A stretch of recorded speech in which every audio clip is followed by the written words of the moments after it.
السلام عليكم ورحمة الله تعالى وبركاته. اللهم صل وسلم وبارك على سيدنا محمد وعلى آله وصحبه وسلم تسليما. اليوم إن شاء الله غادي نتكلم على البراءة اللي خدا بكريشة ومرتو لبنى، والخرجة اللي خرجت سعاد حتى هي كترد على كتجاوبهم على لأنهم قالوا لها غادي نجعيوك، غادي نطالبوا حتى حنا غادي نطالبوا بالتعويض ونديروا لك الوشايه الكاذبه. وبنتها الحقيقه بنتها اللي قالتها الاب ديالها، وهما في نيتهم دائما هما ديما هما في نيتهم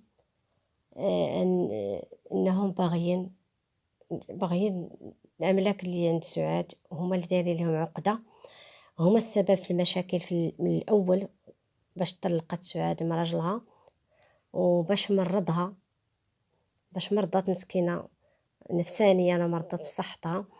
ديك الساعه اللي كان يقلي لها السم هو مع بنته، كتقول باللي كانوا يبانوا لها شكوك بحال كان كيقلي لها السم مع بنته.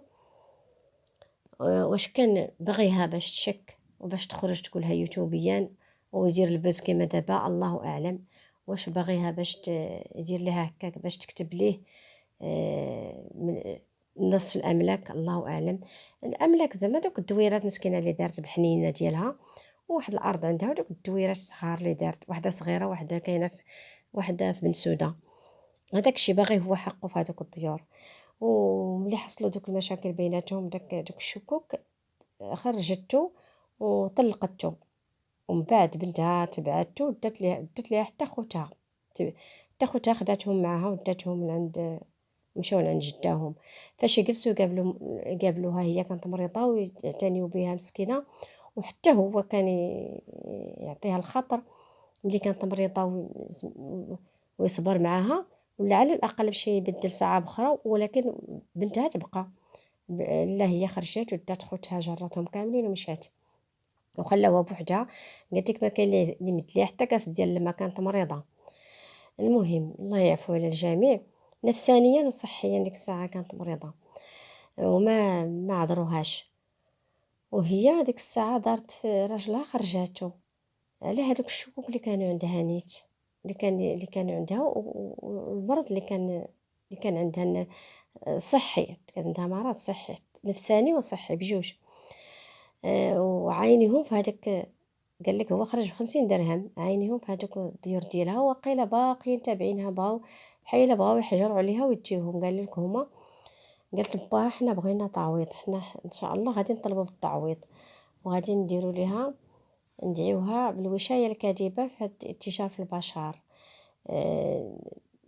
هادشي اللي كيخططوا ليه هما.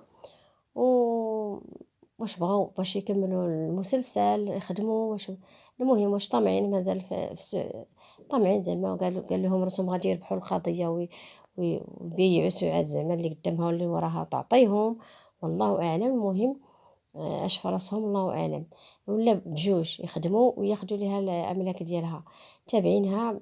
هم نقولوا ماشي هي اللي تابعهم، راه هما اللي تابعينها، هما السبب ليها باش خرجت. دعاتهم، هما اللي كانوا كيستفزوها، هما اللي كلهم كانوا كيستفزوها من طبيعة الحال. وما ما صبرت وخرجت.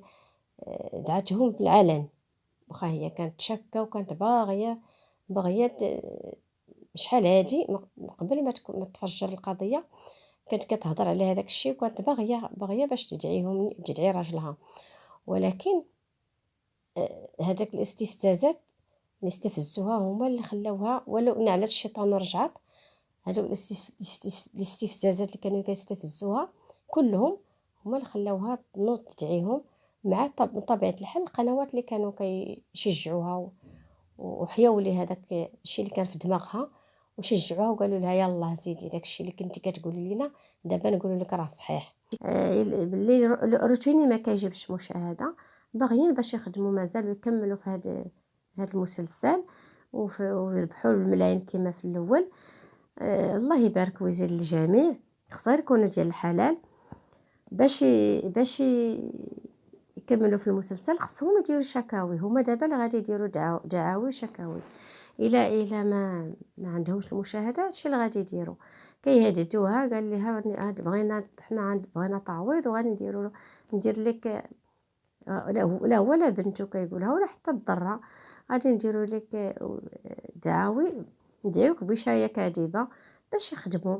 هاد المرة هما اللي بغاو الشكاوي بغاو يدعيو باش يخدموا واستمر المسلسل.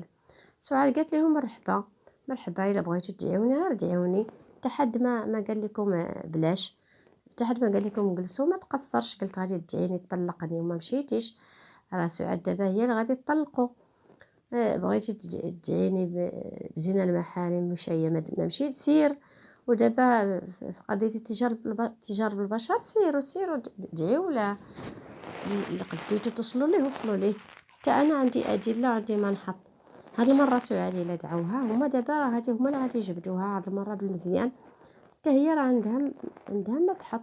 هذاك الشيء اللي دار، هذاك اللايف اللي دار مع وليداتها في غادي يجبد على راسو هاد المره، يقدر ما تسلم ليه، يقدر ما تسلم ليه الجره.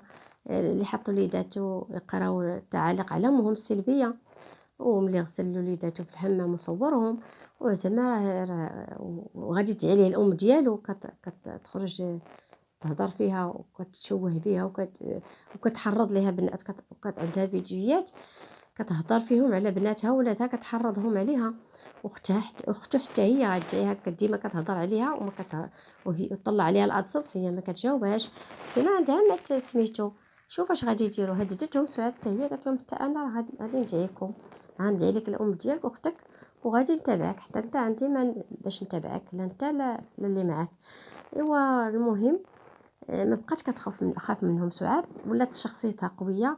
النهار اللي تفرقت مع دوك القنوات اللي كانوا كيسيروها وكيضحكوا عليها، وعرفتهم كيضحكوا عليها وربحوا الادسنس على ظهرها، وهما اللي السبب في هذوك القضايا الاخرين اللي دارت، هما السبب ليها في الشتات ديال باش يزيد الشرخ بينها وبين بناتها، باش يزيد يكبر وبينها وبين بنتها الصغيره، لانهم داكشي اللي دوك النصائح اللي كانوا يعطيوها وداكشي اللي كانوا كيدفعوها ليه غير باش يخدموا، ماشي في صالحها هي، هما باش يخدموا، اما هي ما خدمات ما والو، ماشي في صالحها. وكانوا كيقولوا لها راه بناتك غادي يرجعوا، بنتك الصغيره غادي ترجع لحضنك وتبغيك، وبنتك الكبيره حتى هي راه مازال غادي ترجع لك بس منها، غادي غير تخلعيها وترجع لك. وكانوا غالطين، وكان داكشي كله عكس، كان العكس رانا كنشوفوه. بناتها بعدو من ولا شرخ بينها وبين بناتها، حتى البنت الصغيره مشات ما بقاتش كتسول في الام ديالها لهذيك الاسباب. وسميتو فلوسها ضاعوا ليها، مشاو ليها وربي يخلف. المهم كيما قالت هي فلوس الحرام يمشيو في الحرام، قالت لك فلوس اليوتيوب كلهم حرام، راهم مشاو ربي ما بغانيش نخلطهم مع ديال الحلال. ودابا راه بدات صفحه جديده، وراهي سبحان الله كيخرجوا يضربوا فيها القنوات، باقي فيهم الحال علاش ما كملت معاهم، وكيقولوا هي تنازلت، وكل ما تنازلت هي ما تنازلتش. القضايا اللي خرجوا كلهم براءة. نتوما اللي كنتو مزيدين المرأة ودايرين في الأوهام وسميتو، لو كان داروا قضية استغلال في البشر، لو كانوا ربحوها. هما داروا لها التجار في البشر، هذاك الشيء راه ما كاينش في المغرب بعدا. وإلا كان الدكتور الكبير ديال التجميل راه ما تحكم فيها 3 سنين، وهو مسكين كان تقاضى وكان في السجن في الاخر، راه ما تحكمش بتجاره البشر، ما كاينش عنده. عاد هذاك بكريشه مع ولادو ما يمكنش، وكانوا مزيدينها مسكينه حتى كيقولوا باقي كيقولوا ليها انت اللي ما كملتي مع الاستاذه، انت اللي درتي التنازل. وهما كيبرروا كيبينوا الناس باللي هما راه عندهم الحق، وهما لو كان دارت سعاد داكشي اللي قالوا لها راه غادي تربح. لا، غير كيضحكوا على المتابع ديالهم، كيبغيو يطيروا المتابعين لسعاد، يكرهوهم بسعاد باش ما يتبعوها. هادشي كلشي اللي كيقولوه ما كاينش. سعاد ما تنازلتش والقضية راهي كملت. وسعاد ماشي أي محامي، ماشي غير المحامية فعلا كانت كفء. محامية الكبيرة الروقاني كفء ومحامية عارفة ما بالموضوع مزيان. ولكن ولو كانت حتى هي راه ما كاين حتى شي دليل، ما كاين شي دليل ملموس. ولو كانت هي بلا ما يبرروا للناس ويقولوا هذاك الشيء. المحاميين كلهم بحال بحال، راه كلهم قاريين القانون. راه داك الفيديو اللي كانوا هما دافعين وحاطين عليه الآمال راه كان مفبرك. لقاه القاضي بأنه فيديو مفبرك كما كانوا كيقولوا القنوات اللي ضدهم. راه مفبرك، شافوه وقالوا لك مفبرك. ديك اللي صوبطو وكتقول اللي كتقول داكشي اللي في نفسها. هذيك اليوتيوبرز المنتقده هي داكشي اللي في خيال ديالها اللي كتقولوا ماشي. القاضي ما صدقوش، بقات تفبرك فيه، بقات كتعاود فيه وكتقول باللي هذيك لبنى مرت الاب ديالهم قالت طلت فاطمه الزهراء ورجعت من بعد قالت لها دخلي. حتى قالت لك حيدي التيشيرت ومن بعد قالت لها دخلي، حيدي التيشيرت ودخلي باش تجربيها. لا داكشي ما كاينش. يمكن لبنى حكت ظهرها وماشي حكت ظهرها ماشي عيطت ليها. واللي كانت كطل هي اختها، اللي طلت هي اختها ماشي فاطمه الزهراء. وداكشي راه شافوا القاضي غادي يشوف داكشي غادي يحققوا فيه. راه ماشي اختها ماشي فاطمه الزهراء اللي طلت ومن بعد مشات لقاتها كدير اللايف ومشات. فاطمه الزهراء جات مقدمه دفعت الباب ودخلت وتصورت، ماشي ما قالتش ليها دخلي، ما كانتش قاصده. شدتها اللقطه. الاخرى قالت لهم انا ما كنعرفش المونتاج. صافي قالوا لها كان عليك تقطعي هذيك اللقطه، قالت لهم ما كنعرفش المونتاج وراه قطعتها من بعد. صافي هادشي ما كان. والقاضي القضاة ما داوش على هذاك الفيديو، قالوا باللي ما قاصداش، اذا ما كتاجرش بهم. هذاك الشيء ما قاصداش. والاب راه هذوك راه بناتو، هذوك راه ولادو، ما غاديش يقولوا له انت كتاجر بهم.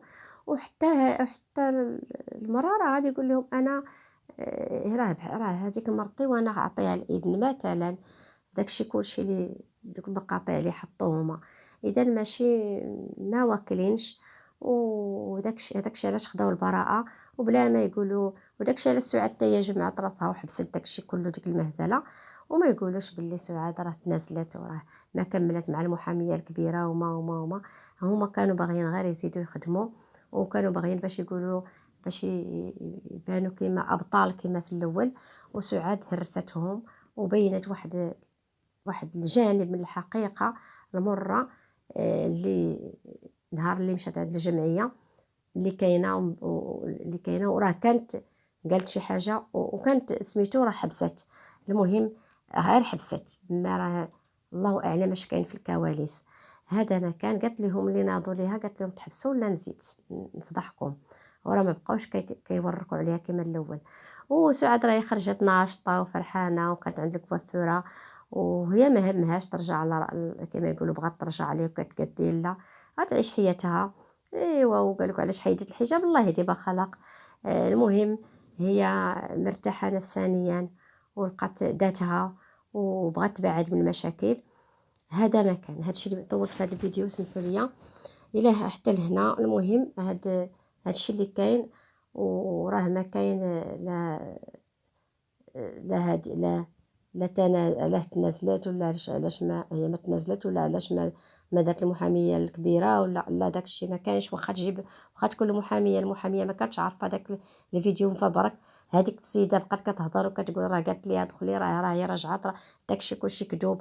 عطاتهم الفيديو كما الاصلي وراه شافوه كما هو. راه ما القاضي ما اقتنعش به. صافي سالينا وخداو البراءه. ايوا وهذا الشيء المهم الى حتى لهنا. المهم حتى لهنا ونخليكم ونتمنى من الله اللي ما شارك في القناه يشارك واللي وصلت لهنا واللي ما شارك في القناه يشارك فضلا وليس امرا. وعاونوني بواحد جيم وواحد تعليق للتحفيز فضلًا وليس أمرًا. السلام عليكم ورحمة الله تعالى وبركاته.